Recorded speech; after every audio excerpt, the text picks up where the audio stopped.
Cars named after animals are nothing new. Some of the more famous ones include the Mustang, the Beetle, the Bronco. But what is less common are cars inspired by the world of poultry? I don't know that I've ever heard of that. Same. In today's show and tell, Tony meets a man who calls his car the chicken coop.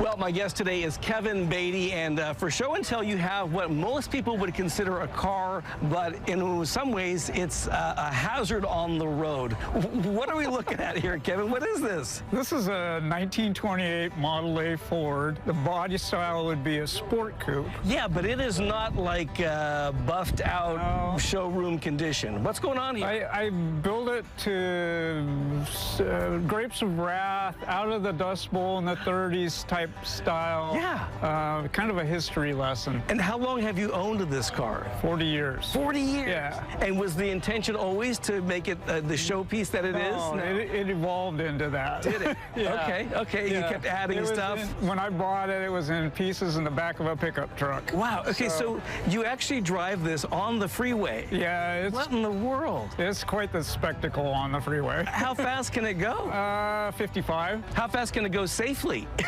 Well, it traveled about 50 this morning. That's the comfortable. So completely street legal? Yeah. Right, but there's a chicken on the steering wheel. Yeah, that's Handsome Henry. And is that removable? Yeah. Okay. Yeah, good. sometimes he drives.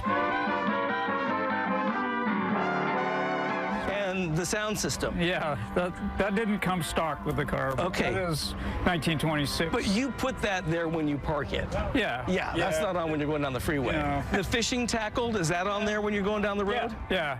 Pretty much everything you see on it is going down the freeway with me. How do you attach it so it doesn't go flying off? Creatively.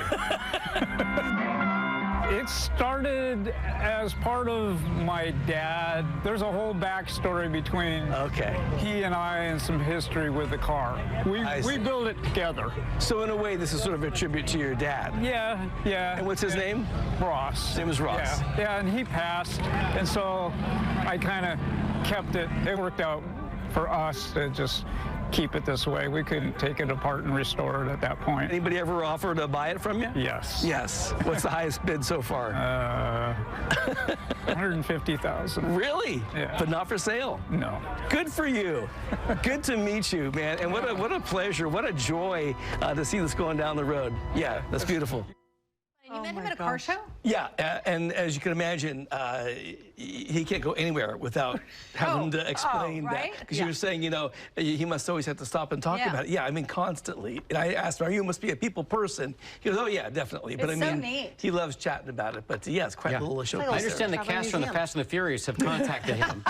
And they want to do an exchange. And I asked him, can we start it up? And he goes, yeah, sure. And I said, is it like a big, crank process? No, he went through, and it's got, modern ignition, all the the structure below it. Except for the sound system. Except for the sound system is, modern and the brakes and everything. My favorite part is the Washington on the back. That's like, I love that part of it. Yeah, in real life, by the way, Kevin is like a master glass craftsman. So if you have like an odd-shaped window, like in a vintage car, he will kind of shape the glass for you. And he's known across the country in the auto industry as being like a master of that. Cool. Yeah, great guy. That is the things we learn from your show and tell behind the wheel. A lot of people are amazing. And the next upgrade, he's putting a Tesla engine in it and just a super long extension cord. Just to add to the humor of it all. Let's